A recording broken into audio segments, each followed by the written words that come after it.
listening to The Watchers, the show where two women from opposite ends of New Jersey watch movies and TV that aren't about purgatory. It's not purgatory. It's not purgatory. It never was purgatory. And you're not going to fucking find out what it is either. So shut the hell up. Quit your belly aching. We're not going to tell you. Don't ask. It's a big swing on Lindelof's part. Because it's like, okay, well, you set the precedent. We know you've said it. Not going to get it. But, like, you could have made a show that didn't start with a big giant mystery that people are going to want to know. Yeah. Like, that was an option, yeah. Damon. But, you know, he was a little stung, I think, by the end of Lost. Yeah, actually, now that you say that, actually kind of good for him. He deactivated his Twitter. Hi, I'm Jodie. Oh, I'm Andrea. And we watched The Leftovers. Lost. Oh, I mean The Leftovers. Yes. A pilot of a show neither of us have ever watched. I know. First experience for both of us, similar to Fallout. And I was saying to you also as well, in addition, I didn't, most of our shows people have written a ton about. And so like you could at least get a sense of the conversation around it. But I'm finding that was not so much the case with this. So we're really kind of going in pretty... Yeah, well, there wasn't a lot about the background and production part, but there were a lot of reviews. There was a lot of reviews and feedback on the show after season one, and then a lot of talk about the ways that it changed, which we're not going to go into in detail, obviously, but it's pretty, like, if you're considering starting this show now for some reason, like, it's kind of hard to avoid the general talk about how season 2 moved to a new place, and how seasons 2 and 3 actually got much, like, increasingly better reviews. It's interesting. Yeah, like season 1, I think was like not that Rotten Tomatoes means anything, but was like a 65, and then it went up to like 80 or 90, and then the final season, Alan Sepinwall, our friend, still claims is one of the best shows of that like decade, or the best season. You know, he called it a miracle. Fascinating, because I said to you before we started recording, I was like, this is definitely a show where I'm interested enough to read the Wikipedia.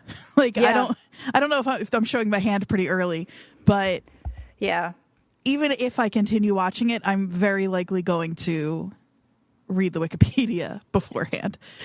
Now, you said final season for season 3. Did this get a proper ending, or was it? Yeah, so basically what I read was they did the first season. HBO asked Lindelof to do, or like offered them a second season. Season 1 ends at the end of the book that this is based on. Oh, so season 1 has a proper, tidy ending. Well, no. I don't know. I was going to say as much that's as not, the book does. Also, if you read Tom Perotta, he's not a tidy ending guy, so that's not what I mean. But season 1 was envisioned as one closed narrative for the... Season 1 is based loosely on the novel by Tom Perotta.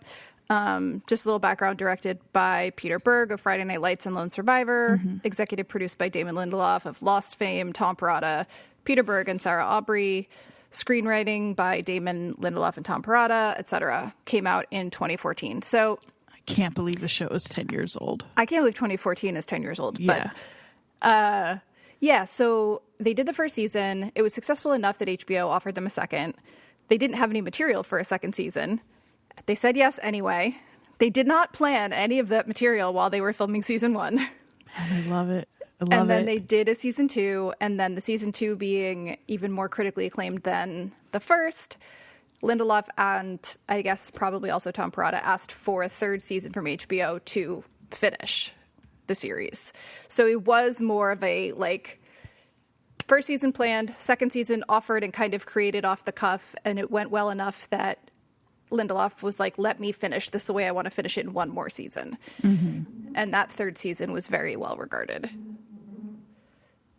So I kind of feel like we are probably watching one of the weaker episodes by watching the pilot, which sometimes happens. Yeah. It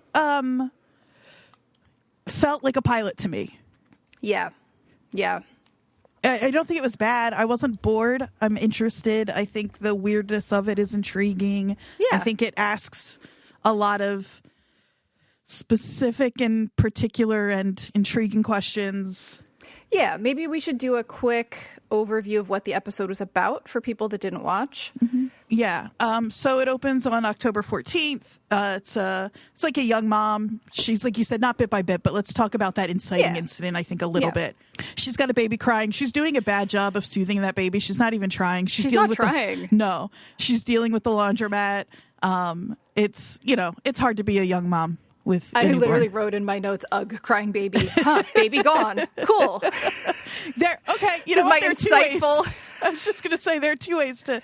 So she gets in the car. She's on the phone. She's distracted. Baby stops crying, so she looks to see why. Baby, like you said, baby gone. Sam is gone. Baby gone. My maternal instincts also gone at my current age. I was all right, good. It stopped crying. Great, perfect, because she gets out of the car and there's a cool escalation here because crying baby gone, and then the next one is a kid who's crying because their dad, they don't know what happened to their dad, I think they're crying for. Yep. And you see an abandoned shopping cart hit a car, and then a car crash, which you clearly can tell that means there's a driver missing.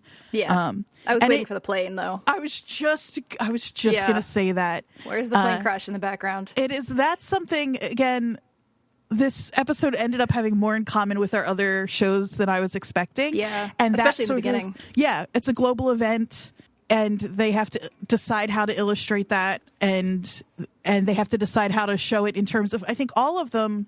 And this one, it's an instantaneous global event. You know, Station 11, it's a pretty fast one. Right. And the same with The Last of Us, a pretty quick one. Fallout, it's pretty instantaneous. But they all have to decide how to reveal that information to us and to what degree. Yeah. And I think that felt successful to me. Yeah, I thought it was interesting that they did the 1, 2, 3, escalation, and then they did the montage of voices with kind of a black screen, I think, but it was all of the different calls to 911 right. for a missing person. And so that was how they illustrated that it was a global thing and not just a place. Exactly. And then we get our time jump. All of our shows love a time jump. Yes. Not 20 years, though. 3. That's something I was thinking about, is each show has to decide where the story gets interesting for its viewers and what they can kind of hide through their time jump. And so this one's pretty short. We get 3 years as opposed to Fallout, which is 200, or Station 11, which is really 20, even though we get some of the earlier stuff. Last of Us is 20. It's 20, yeah. So, but this is just 3 years. Yeah. But you're right that it gives us a chance to skip over some of the, we joked in the beginning about how we're never going to get answers, but people wanted answers, I'm sure, right when this happened. We're not going to get to see any of that. We're just going to see a moment where some people are still holding on to it and some people have moved on. Exactly. Or trying to move on. It's just enough time. It was, I know we're supposed to be doing the plot review, so maybe I'll save what I was going to say for, I will. So we get the time jump. We meet our protagonist, so it seems at this point, Officer Kevin, who you have a complicated relationship with. I'm assuming that continues in this show. Yeah, I don't know what's wrong with me. I'm not a fan of Justin Theroux. I don't know if I can watch this whole series, even if I liked the plot. I don't know what's wrong with me. There's no reason for it. I think it's completely irrational. So perfectly fine. I have no particular feeling about him in either direction. I am fascinated by the accent he's doing. Is that his I don't know what that voice? Is. I don't think so. Because I was is this Philly? Is this the Philly suburbs? I think it's a not, guy it's from Hudson Valley. Yeah, I think it's a guy from D.C. where Justin Theroux was born, doing a New York accent, and it somehow lands in that weird, Philly? It's Philly, Baltimore, kind of, but not. Yeah, it's so weird. I was is he doing a really bad that area accent? He's just doing a weird, I think what he thinks is because it's not a New York City accent, but a New York. Anyway. Yeah. We can get into all of that. He's Officer Kevin. He's the police chief in town.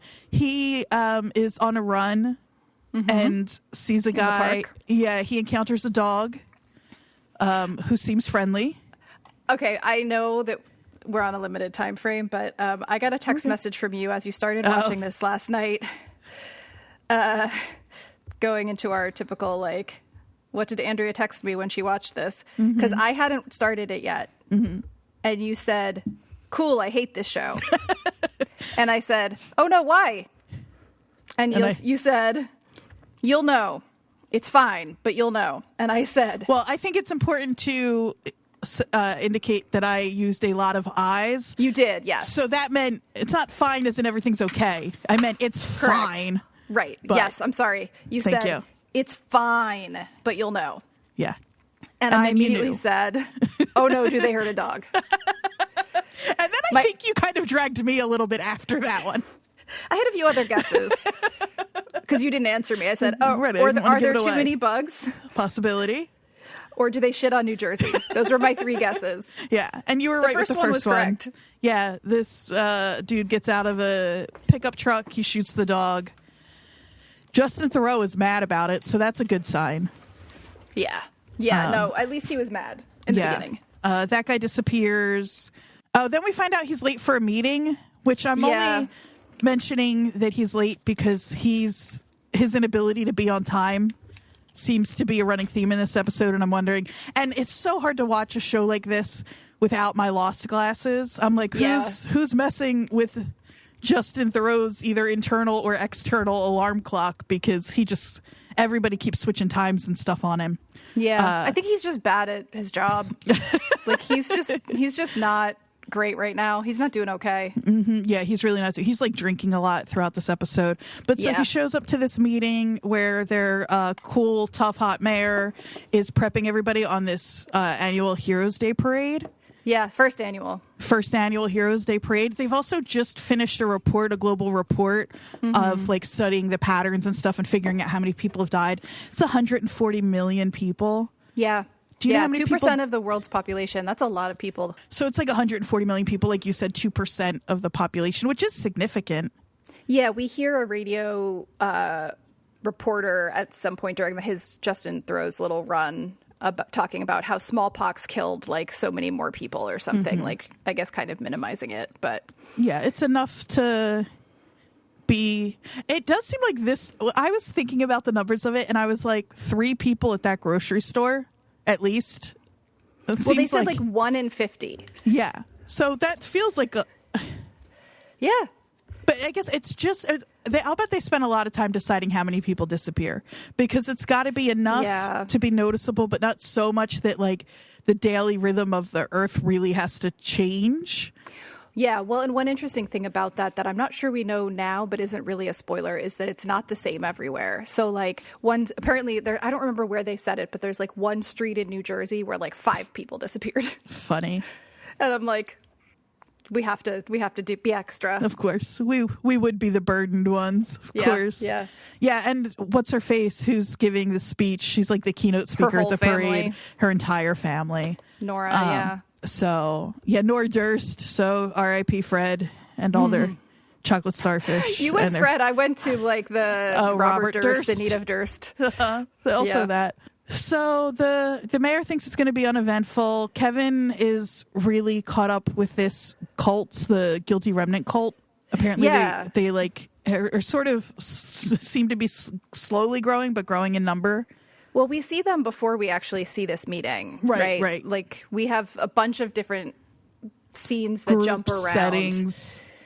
Yeah. I just want to touch quickly before we move on. I know we said we weren't going to do this scene by scene, and I'm about to do that. But the Guilty Remnant cult, all the people in white sleeping on futon mattresses on the floor, immediately waking up and smoking because smoking is to proclaim their faith.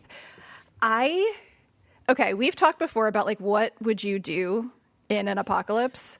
Like who would you be? Where would you end up? What would your role be? I would 100% be dressed in white, smoking cigarettes on a mattress with a group of people.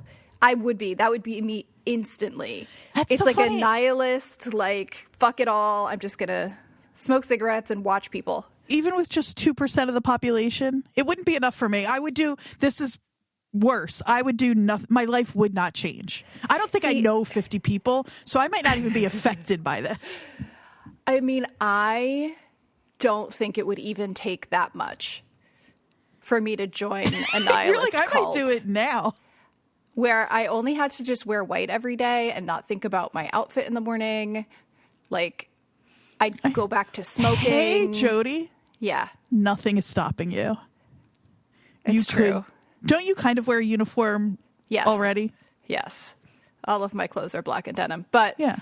I just felt like if something that unexplained happened, I would not be the person joining a religious organization. I would be the person joining a nihilist. Oh, if you got to pick. Yeah, I think so. I mean, I'm not following whoever that Wayne fucking guy is. Okay, so maybe this is the way to do that. Break it all down. So we've got Kevin the cop. Yeah. We've got a group of unruly teenagers. Mm-hmm.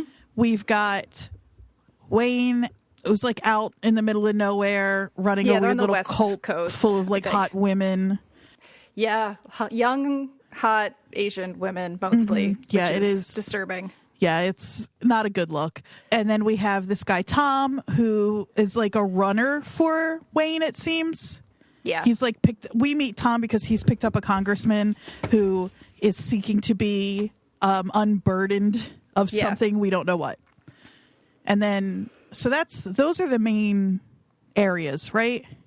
Yeah, and they all are tied together by Kevin. Right, because Kevin's wife is one of the guilty remnants. On. We learn Jill, one of the unruly teens, is his daughter. Yeah. We learn Tom is his son. And what then the fuck, Jill? That's my favorite line, I think, of the whole episode. She elbows the girl in the face in a lacrosse game, and she's just bleeding out of her nose, and she's like, what the fuck, Jill? It's so funny. It's the line before that is at the meeting, at the police meeting, whatever, and the mayor says something like, I keep slipping between what I want to say, which is mayor, and knowing people want to hear mayor, and so I'm saying a weird hybrid of the two.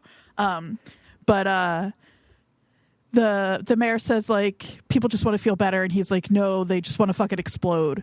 And then they cut to his angry teen daughter on a field at practice. Yeah. So, I mean, were you waiting for a compound fracture on the field? Kind of, yeah. Because at first, the other girl takes out her legs. Yeah. Was like, oh, we're doing this. Yeah, teen girls. Another so compound angry. Fracture. Yeah, seriously. Teen girls, angry, ready to explode. And then they treat it kind of like it's supposed to be a big reveal at the end that Laurie is his wife. How soon did you know? Immediately. From the first scene. Right. When they started focusing on her. I was like, okay, that's his wife. Yeah. Because we're supposed to think his son being in the other cult. Like, duh. We're supposed to think that it's like that his problem is that he's lost somebody in this. And as far as we know, I also thought, because he smashes the family picture, and I was like, as I was watching, I was like, oh, are we going to get another close-up of that and realize there's a third kid? But no, it's just the two of them. Like, he seems... We also get a flash of him at the bar later when he like crosses paths with that mom, and they're trading stories. And she says, "Where were you?" And they cut to a scene of him. That's not Laurie, right? Was he cheating on her? We're supposed to think. I don't know, but maybe, yeah. And so maybe the woman he was having sex with was raptured up. It's not the rapture, I know, or maybe it is. Who knows? Wouldn't that be funny? But that's what I thought was going to happen at first. Yeah, and I'm like, so that might really fuck with you if you were cheating on your wife, and then the proof of that, the person just disappeared.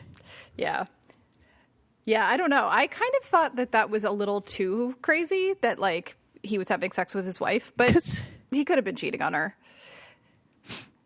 I mean, the thing that the show was doing was being like, look how clever we are. Mm-hmm. You didn't get that these were all related people. I'm like, no, we really did. We totally did. We absolutely knew. But then I wonder, doing. So I wonder if I would have known that in 2014. Do you think that like we're just so many stories at this point are about like, look at how we're all connected and you might not realize, that's like. No, I think we would have known. Yeah. I don't think it's that clever. I think that it's pretty obvious from the very beginning what they're doing, but not that it's bad. Right. It's just like the and maybe it's not the feeling point. A little good about itself. Right, I think. Exactly. And it's an interesting way to show us the different areas we need to see, I guess. Well, and I think the thing that the reason I think they did that was, and I'm just speculating, but is because the obvious thing is that his wife was raptured. I know we're not supposed to use that word, but it's slightly more interesting to think about. He still lost his family, right? But not in the way that like the way that people respond to the unknown and trauma manifests in a lot of different ways, and his family is showing all of them, like the anger, the denial, the joining like a religious movement, the joining a delightful looking nihilist cult of people wearing white and smoking cigarettes. Speaking of joining a delightful nihilistic cult, there's one more character in this whose connection to the rest of it we don't totally know, and that's Liv Tyler. And so it's nice to have her back. Is the only thing we've watched with her Empire Records? I think so. Yeah, she says very little in the beginning of this.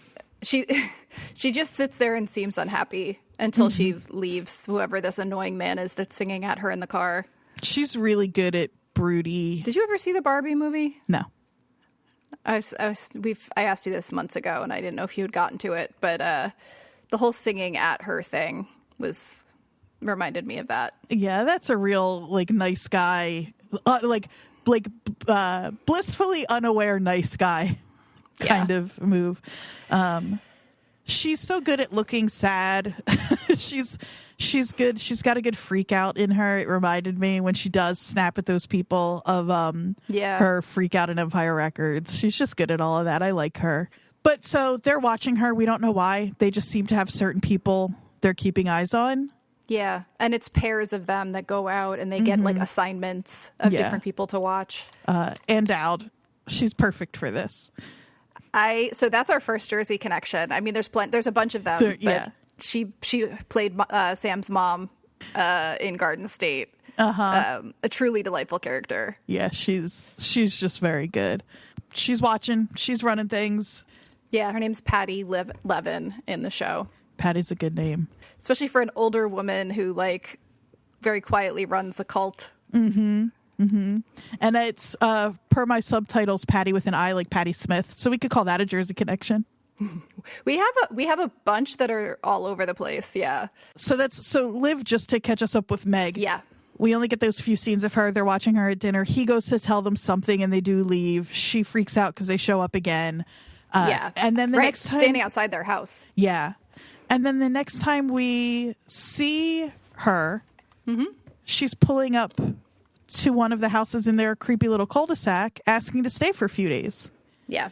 And then another big reveal, Patty talks one time. Yeah, not again, though. No. It's not happening again. You get one greeting from Patty. Don't get used to it. And that's it. Exactly. Yep. Hey, do you think... Hold on. You said that would be where you would go. Uh-huh. Maybe this is just me. You're just never going to talk? You think you could do that? As a late life diagnosed woman with ADHD, you think you could just shut up forever? Well, so here's the thing. I think that what we found out at the end is that they do talk, just they have certain times they could talk. I think Patty has certain times she can talk. Well, I'd be Patty then. Oh, you're starting the cult. Yeah. Okay. Actually, but that seems like way too much work. I don't think I would want to do that. A lot of organizing. You're keeping track of who's watching whom when. I do like a whiteboard, though. Do you like a whiteboard? I do like a whiteboard. I don't know. I think I could probably... I spend a lot of time quiet by myself when I'm not on a microphone or teaching, which is most of my life. But yeah, I think I could do it. Well, I could tell you I could not. I do like how little persuasion it took from Laurie when she's like, I want to go. And she's like, okay. Yeah. Like, all right, fine. Fucking go. What do I care? Yeah, she doesn't seem to care. It's funny. The rules seem to be both strict and loose at the same time. Like, I don't know how much more we find out about the way this group started, because, again, this is the only episode I've seen. I've done a little bit of research, but not intense research.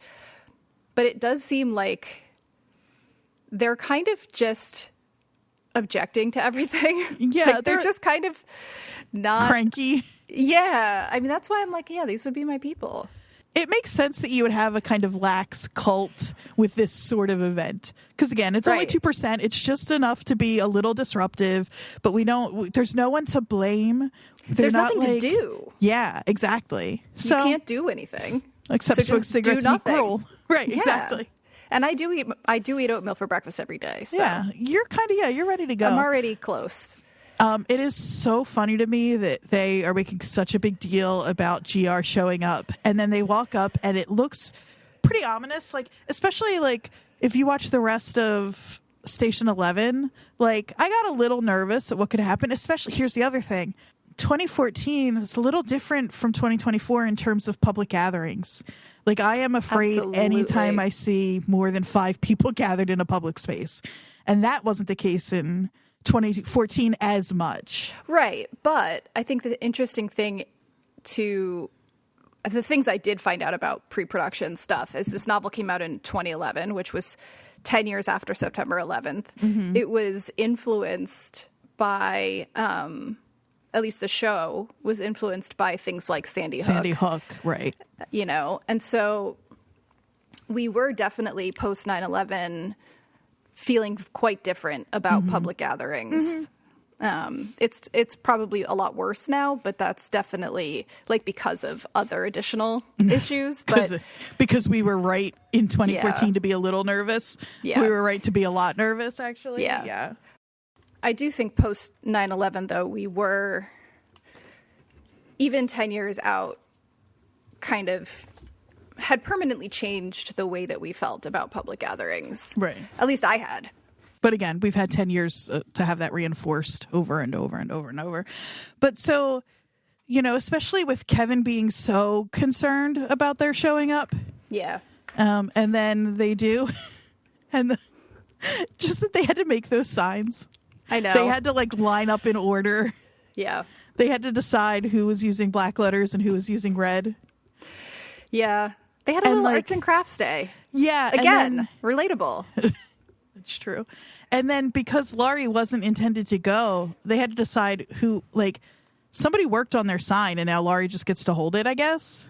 Yeah. That doesn't seem fair to me, but okay. But I guess Patty doesn't really care about the rules. No.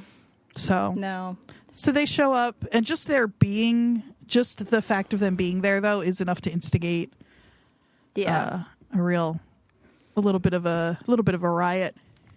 Yeah. I mean, I also thought it was interesting right before that, considering that this was written closer to 9/11 than we are now. The reading of the names felt very, very September 11th, like the reading of the names of the missing that happens every year, like for the killed. Yeah, but that starts quite a dramatic riot. And I also was like, you know, Kevin doesn't need to just go around beating people with his baton for no reason. Like, that's not the best way to stop a riot. Just FYI. He's got a lot of anger because I think just the night before he smashed his family picture. Also, just our feeling about police in general. Like, now I don't know that we would have our main character just beating the shit out of people. Our main character, a police officer, beating the shit out of people. I don't think that would happen on a show like this today. But if you want your viewers to like him. One thing that happens the night before also is Jill's friend, Amy, talks Kevin into letting them take the car to a party, and they discover the dead dog in the trunk. And then, can we talk about the teen boys in this show? I want to talk about the teenagers in general. The 35-year-old teenagers? Besides that. That's, yes. I pulled a quote from one of the reviews. A lot of the reviews of the pilot itself were mixed. But there was one on the AV Club where the author said, "Adults are fond of making teenagers into metaphors or monsters rather than young people. And there's too much of that here." And that is exactly what I felt. It was like, oh, okay, so these are going to be just teenagers turned up to 11. Right. Just completely, again, nihilistic, but also just like out of control, weird, off, like... They're just having the weirdest party. That party. Like, okay, like, come on. People like drink and do drugs and have sex at parties, sure. But but like... It started out like, whoa, that's a wild party, but all right. And then all of a sudden I was like, wait. Like, why are we burning?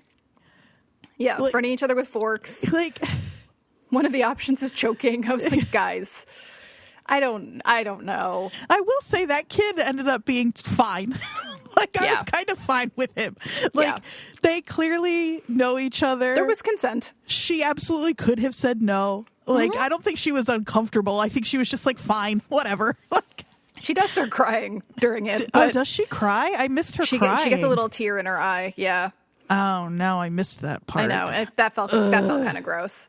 And also, like, the way that scene was set up, unnecessary. Totally unnecessary. Like, you could have made the point of her being a mess in a million other ways. They didn't need that. Oh, that's such a, like, again, adult looking back on teens, like. Exactly. And also, I mean, this is like, we talked about this the last couple of weeks, but this is also a very male driven show. Mm-hmm. And so I don't know enough to know how the female characters, I do know actually that Nora, the one who lost her whole family, becomes a major character and has a very sort of involved storyline. So maybe that's good. It might be more that they just don't remember what it was actually like to be a teenager. Exactly. But fine. But I will say the whole time I kept waiting for the teen boys to be a threat. They pull up in the car when Amy and scream. Jill are at the party. Exactly. Yeah. And like, but when they pull up and they're like, do you guys want to come play, like, get stoned and play ping pong? Yeah. And they're like, and by ping pong you mean? And he's like, and then the reveal is they're literally playing ping pong. Like, yeah. He explains ping pong to them as if they don't know. Right. Because they're just dumb. Yeah, exactly. But they all seem totally fine. Like, just. Yeah, they just seem like they've taken normal teenage activities and just made them a bit more extreme. Mm-hmm. Mm-hmm. You know. But and then when I will say the playing spin the bottle with a phone made me feel unbearably old. Unbearably old. But nobody's doing that. Are you sure? That app? You think no, not that app specifically, but I would not be surprised if there was an app. Yeah, probably there's an app, but like, not because teens wanted the app. There's an app because adults made the app thinking teens want the app. Maybe. You think there are teens hanging out at a party downloading the Spin the Bottle app? You know what? I'm happy to say I don't know what teens are doing. I would like to keep it that way. But that said, nothing would surprise me anymore. I guess that's also all of true. The stories are that teens aren't having sex anymore, so who knows? When she leaves the party because Amy is having sex with the boy she has a crush on. Yeah. And then those other two guys, they're like asking her questions about the party and all of that, and they're kind of crowding her a little bit. Felt to me like, oh, are they setting her up for something? Is this going to be? And then she's like out in the woods with them to bury the dog, and I keep waiting for but no, they were just there to help her bury Dudley. Like, they're also pretty harmless. Yeah. And I don't know if it's just I'm so used to watching TV with young men in it or what, but I just kept waiting for it to turn. Well, it felt very Scream to me. Mm-hmm, like the crazy party, the groups or pairs of young guys. It felt like it was being set up for something bad to happen. Exactly. And then she's not home the next morning and you're like, oh no. And the house is completely trashed. Yeah. And he lets her get away with too much because she shows up at that parade. Although, the second he says, don't go to the parade, she's going to the parade. She's going. She seems annoyed with him, even though she's the one who was still out with his car. Yeah, but I think this is a classic, you're a terrible dad, you don't get to tell me what to do. You had his car. Yeah. You could stay out, I don't care. But, maybe that's the 38-year-old of me. Yeah, but I do think that she's got a lot of the, my dad's a drunk, I don't have to listen to him. He's not a parent anymore because he's gone off on his own and self-destructed, which is true. Right. Because he's just out at all hours doing whatever he wants, driving drunk, yeah, shooting stuff. Going to beg his wife to come home. Yeah, you get the feeling that he's done that he once a month gets drunk and goes to the place and tries to get her to sit on the grass and have a talk with him. Yeah. The one thing I don't like about that cult is that they live in a suburban cul-de-sac. They should be in cabins in the woods. Like Wayne. Well, not that he's in a cabin in the woods, but because he's in like a mansion in the desert. But that mansion is supposed to look, it's like rustic. It's like real rustic. It's like a ranch. He's like on a compound. Yeah, exactly. I don't want to be on a ranch. I want to be in cabins in the woods. Mm-hmm. What do we think? Do we think, like, what's going on with Wayne? Wayne seems to me like a classic, like, I am the, like, supreme leader, second coming, whatever, like, you know, maybe doomsday cult leader. Like, he talks in that episode to Tom about how the end is coming. Not the end is coming. He says there's like a shift coming.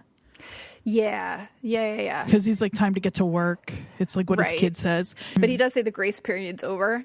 It's time to go to work.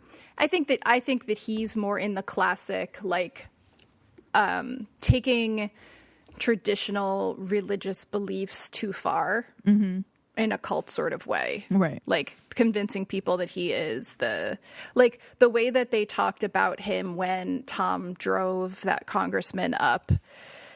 It felt very like he was getting an audience with someone who was like touched or going to heal him or something. And whatever happens in that conversation, the congressman thinks he's been healed. So whatever he was afflicted by, I really like that. So there's the faith and science dichotomy, which of course, it's so hammered home. Oh yeah, but there's also the burdened versus abandoned that they set up there. And the congressman was apparently one of the burdened. And he has since been unburdened by whatever Wayne did. Wayne, yeah. And right after that scene, we see Kevin driving. I thought this was such a funny, like, X-Files reference to me, because Kevin's driving the cop car, and all of a sudden the radio starts going out. Like everything is static. And I was like, ooh, are we going to get some weird X-Files thing? No, we get a dream. Of course, it's a dream. Boo. He hits a deer. He's got deer everywhere. He sees deer constantly. Well, and then that was like a real laugh out loud for me, was when he encounters that fucking deer again, who seems to be watching him like the like the GR, and he's like, "Were you at my house last night?" Yeah. And I was like, please let this deer talk. All I wanted. So funny. All I wanted was for that fucking deer to open his mouth and be like, slide. Sadly, no. No, that deer. Ugh. Yeah. It's gruesome. I tried to give you a heads up without spoiling it that was something bad was coming at the end of the episode. Yeah. So that's the other thing, is that apparently on October 14th, the dogs who witnessed somebody disappear, the rumor is they all ran away to the woods and kind of turned, right? Yeah. Yeah, they saw something they couldn't, that was unnatural, that they couldn't explain, and they all lost their minds. And I like that everybody thinks that's just an urban legend. Right. Like, I think that's a fun little thing going on here. Well, and when they're burying that one dog, one of the boys says something about how they went primal. The same thing is going to happen to us. It's just taking longer. Exactly. So we'll see. And then there's a really good, that's the thing that redeemed Kevin for me at the end, is he sees that guy who shot Dudley again, and he chases after him, and he's so mad. He keeps saying, like, you can't kill our dogs. He tries to pull his gun. He does at the end start shooting. I mean, so then that guy shows up and he says, like, he watches this pack of wild dogs tear this deer apart.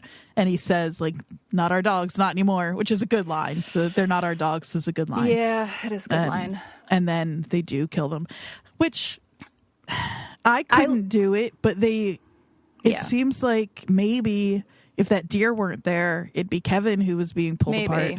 Yeah.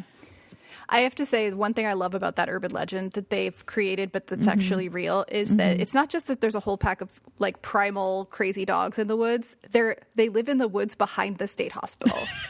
So fucking perfect. Perfect. Like, if you're going to have an urban legend, you have to involve an old state hospital.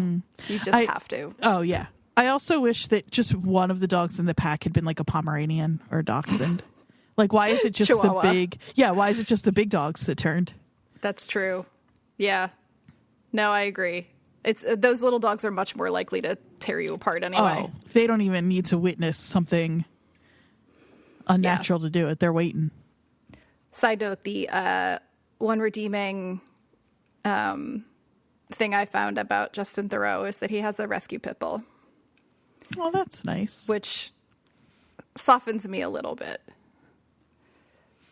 Also the fact that I have no idea why I don't like him, but well, it's a complicated relationship, so it's so complicated I don't understand why I have the feelings about him that I do.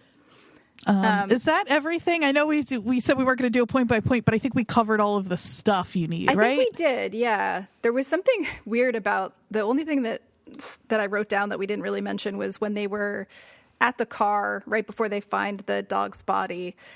They're talking about seeing a baby shoe and picking it up. Yeah. And it felt like a reference to that 6-word story trope. For sale, baby shoes never worn. Yeah, exactly. Mm-hmm.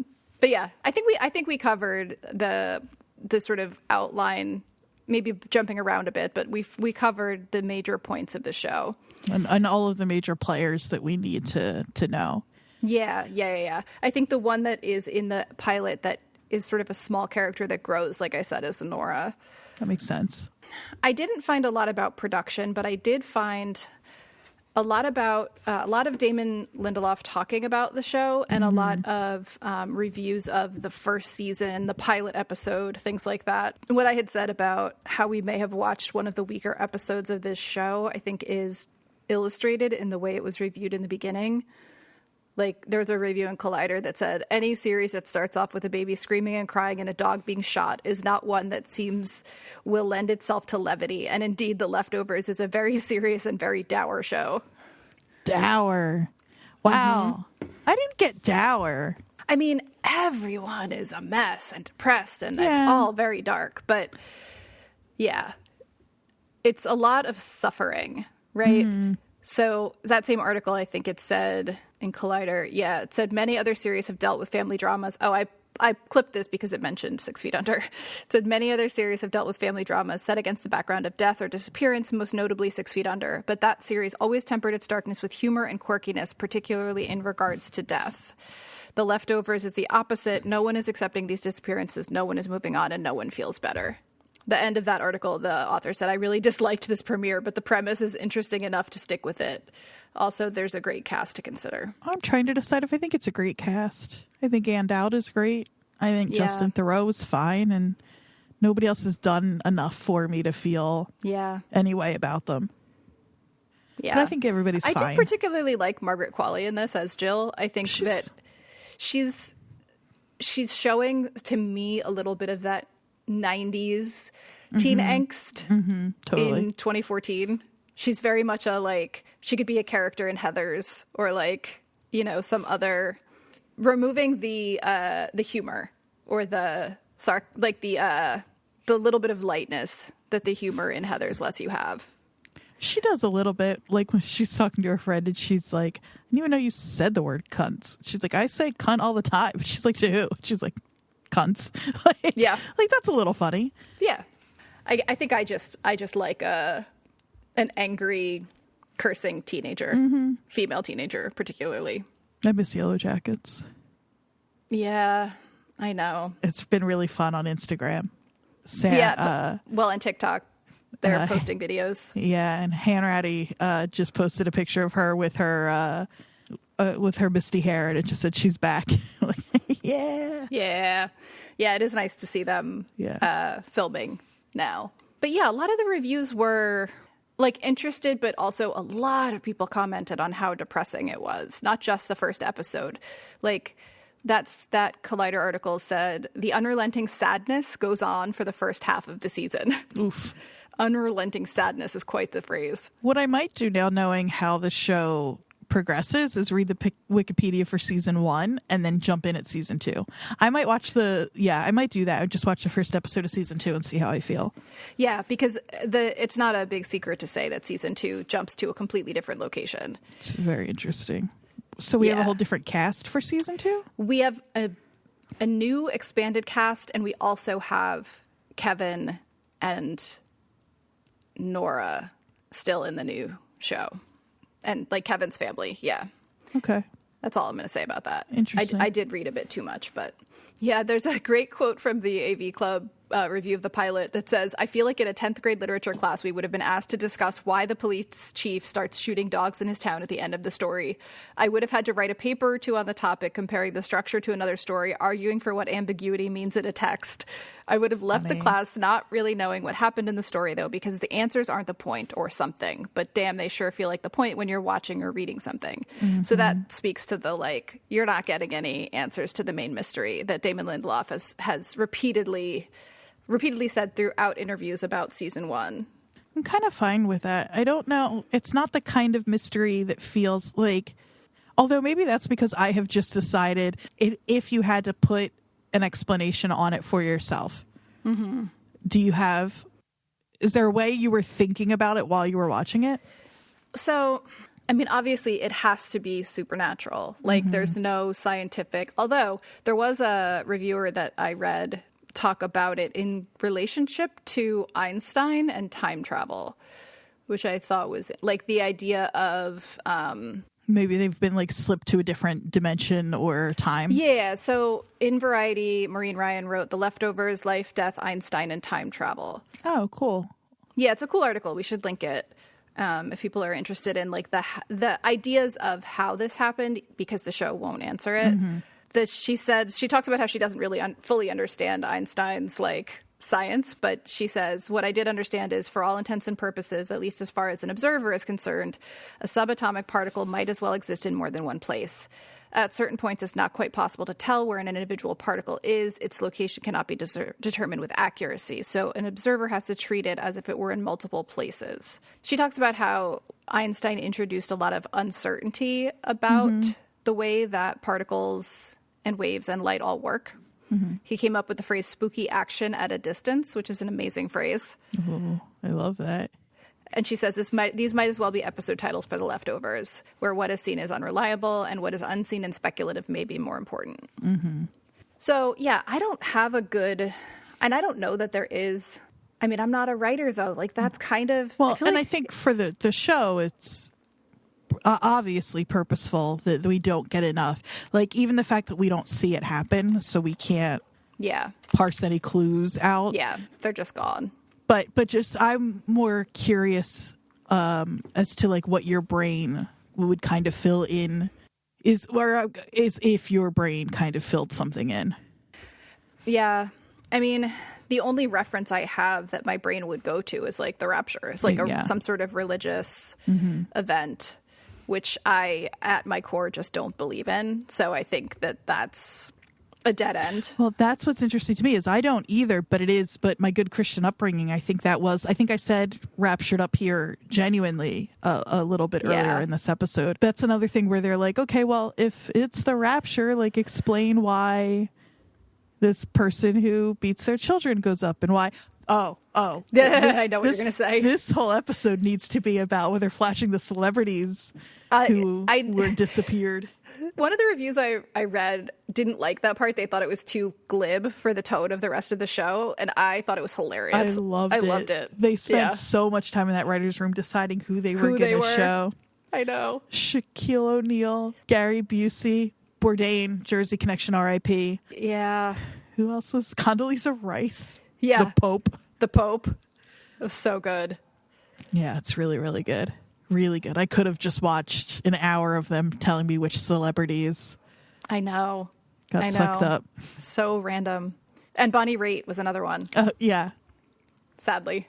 Yeah, R.I.P. Bonnie Raitt. Well, maybe not R.I.P. We don't know. I will say, in terms of the comments about how depressing the season is, Damon Lindelof, there's a whole interview, I think it's actually with Alan Sepinwall, where he talks about how he was depressed when he wrote the first season. Oh, well, that'll do it.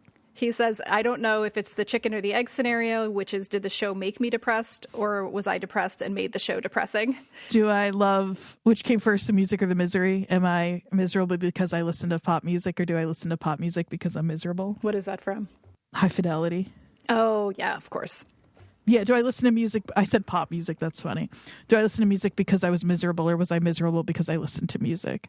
Anyway. He said he was mainlining Cormac McCarthy's The Road and Gimme Shelter and all these post-apocalyptic stories. Hey, buddy. He says, it's like, how can I take the feeling of these people scrounging for Coke cans and sardines in a burnt sky? How can I take that feeling and just put that feeling in the world that we know? Can I create an existential apocalypse? Which he did. Yeah. I know I'm doing too much reading, but I just want to mention this last bit here because this is something you and I think, connect with. He says, I think it all harkens back to Stephen King. Again, who was not just a huge inspiration for all the writing that I do, but he also wrote the New York Times book review that first put The Leftovers on my radar. Oh. So, and I mean, we've talked about how Stephen King was a huge part of my reading diet as a child. Yeah, me too. A much too young child to be reading Stephen King. Exactly. Same. So. And Stephen King, it's so funny. I'm so resistant now to these like things with no explanation, the supernatural part of Yellow Jackets and all of that. And yet I fucking was immersed in Stephen King as a kid, and I had no problem with it in his novels and his writing. Like it was like my favorite thing to read. So I do think that I just have gotten really cynical as an adult. It's funny because it seems like the direction would be the older you get, the more willing you are to sit with ambiguity as you learn that the world isn't. No, I'm not. You're like, nope. I'm a rationalist. I'm actually fine with my overall philosophy, not to get too deep, is like there's plenty of stuff we don't know, and I'm open to anything being true, basically. Mm-hmm. But I'd like some proof. I think Lost it trained a muscle in me where I'm like, that's fine. Yeah. That's fine. I do love the fact that the second and third season are so much more highly regarded than the first. And those are the two that had nothing to do with the book. They just had no plan whatsoever for season 2. Which is how Lost got screwed. Is when they had to dive in without a plan. So you just never know. Yeah. I think that this just part of it probably was such a different relationship with the production company and working with was this an HBO show originally? Yes, HBO show. Yeah, so working with HBO with a smaller number of episodes, a slower production schedule, not having the demands of the network, not of network television, I think was just a different environment for them to work in. Mm-hmm. Yeah, that makes sense. That turnaround, I just realized, is actually really fast. The book was published in 2011, and then 2012, Lindelof announced that he'd be developing it, and then it was on air in 2014. As compared, as like just from the publication of the source material to air date, and then thinking about The Last of Us took five years. Is that right? Is that what we watched last week? No, last week was Severance, and that took 5 years. Severance took 5 years is pretty. Yeah, Last of Us took a long time too. Mm-hmm. It's quick, though. I guess Lost ended 2010 or 2010, and so I feel like in 2012 they were probably like, Lindelof, you can do whatever you want. Just pick something and it's all good. Just don't fuck up the ending. Exactly. Do we want to quickly go through our questions that we have been asking about the different pilots? What would you say the hook is? What does humanity do after a catastrophic global event? It's not what happens after the world ends, because it's not this story, but what happens what happened. Another question, a way to really boil it down is kind of like what happens to the rest of us, period, for all of these shows. Or, I'm sorry, what happens to the rest of us? Well, what happens to the rest of us, question mark. I said period. I think the thing that's different here is that it involves the unknown. In all the others, the characters have a sense of what happened and how to avoid it happening again. Right. And in this, the big threat is we don't know why or how, and we don't know if it's going to happen again. Yeah, that's a really good point. I'll say, for us to ask the question of how or why, that's not the show's hook, because Lindelof has apparently told everybody over and over again, don't bother. I think the show wants you to ask a kind of now what of it, right? Yeah, the existential of it all. How do you deal with not a great tragedy, the loss of people you care about, and the unknown of how it happened. I mean, like, this, I think, goes back to the Sandy Hook of it all a little bit, where the reason that was brought up was because it was such a sudden, shocking, out-of-nowhere event that, I mean, not that we hadn't had mass shootings, but this one being focused on young children and the whole thing, like, it made everybody realize there was a whole other level of something that could happen that you never anticipated. Right. I personally like my logline, which is, baby gone. That's my summary. Forget 6-word memoir. Jodie's got it down to 3. Baby gone. Baby gone. I mean, that is what For Sale Baby Shoes Never Worn could just be. Yeah. I made it shorter. If you want 6 words, it could be, ugh, crying baby. Baby gone. There you go. Or, baby gone. Where's my dad? Set and setting we've kind of talked about, but I do think that it's kind of a nothing setting. Like, yeah, it's the burbs.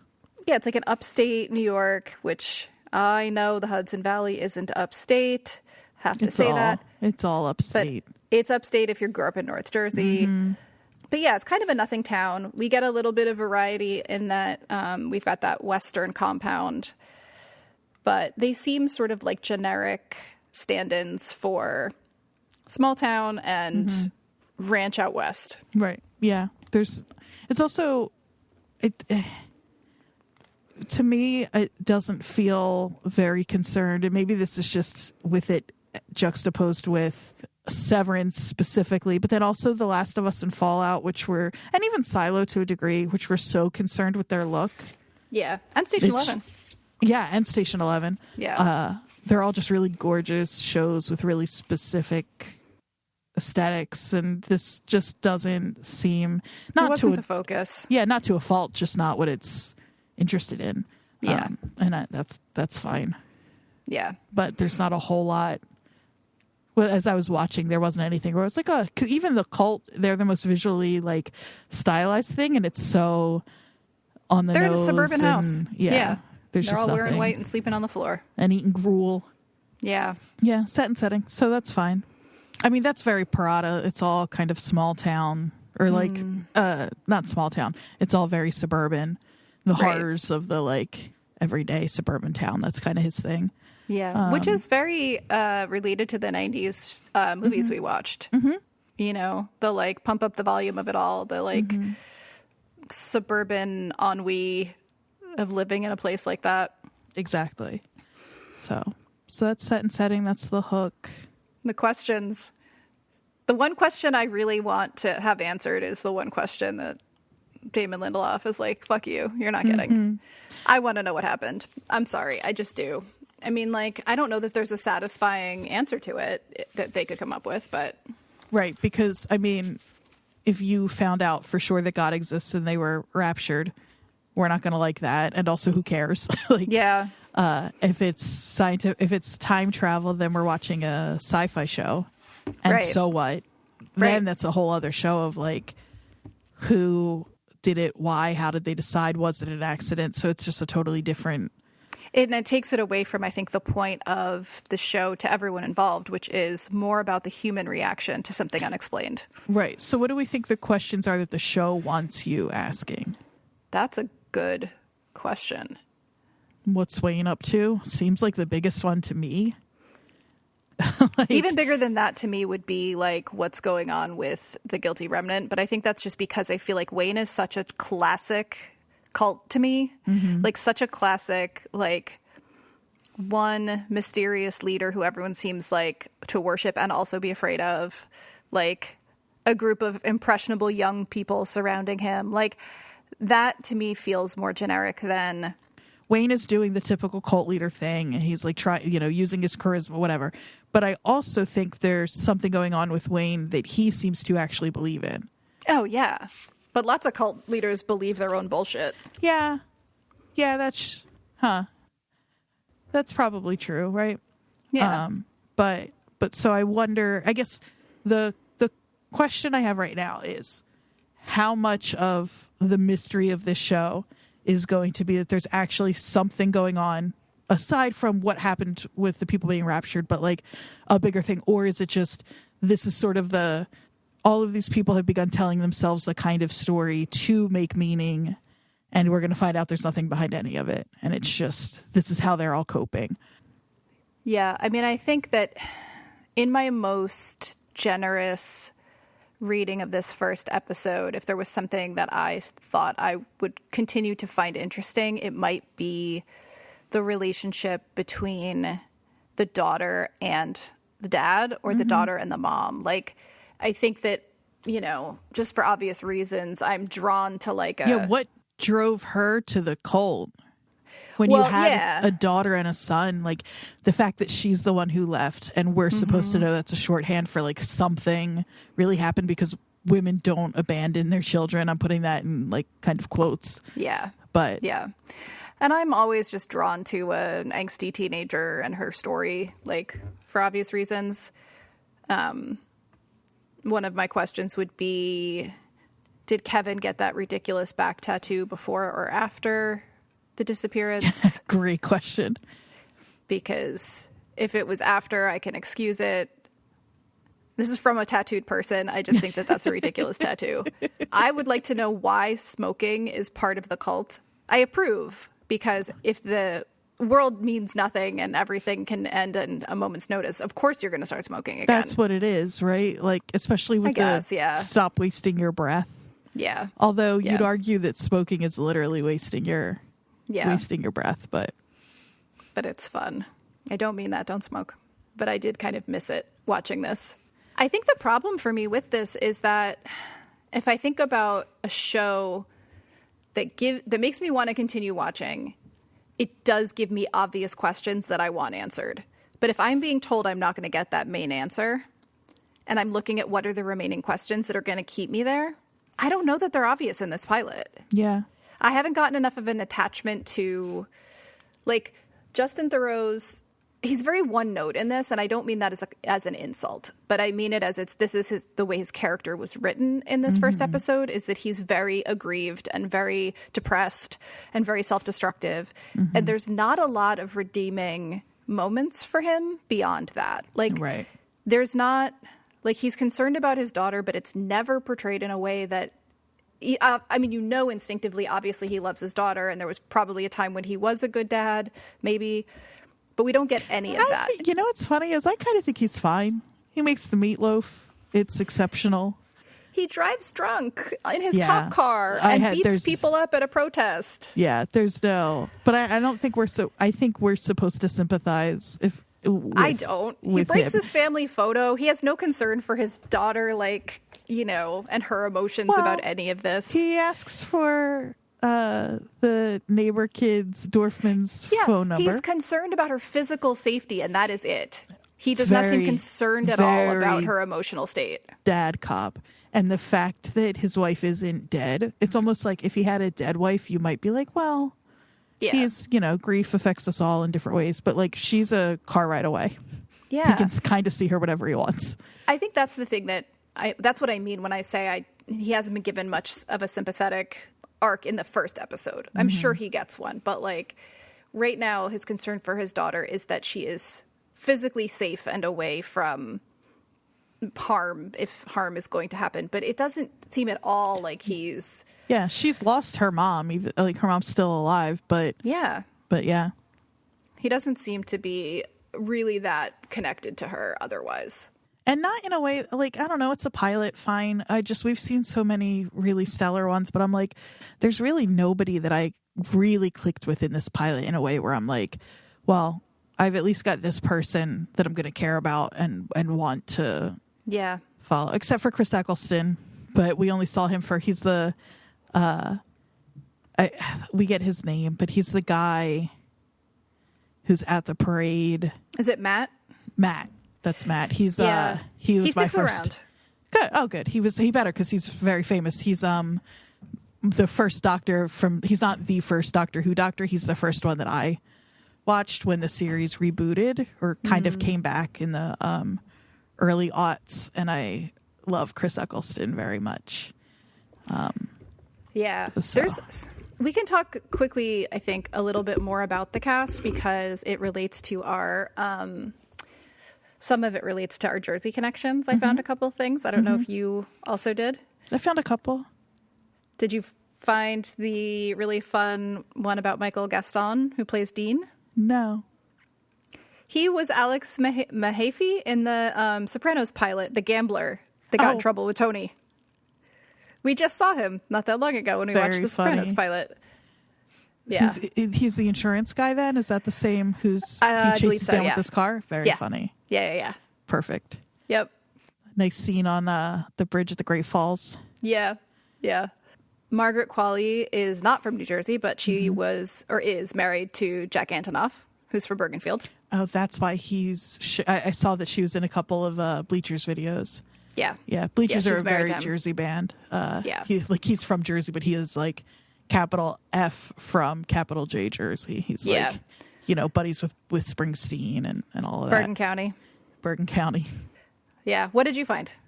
The kid who plays Max, the kid that she goes into the bedroom with, he's from Jersey. He's also Bergen County. Really? I didn't even catch that. Yep. Where in Bergen County?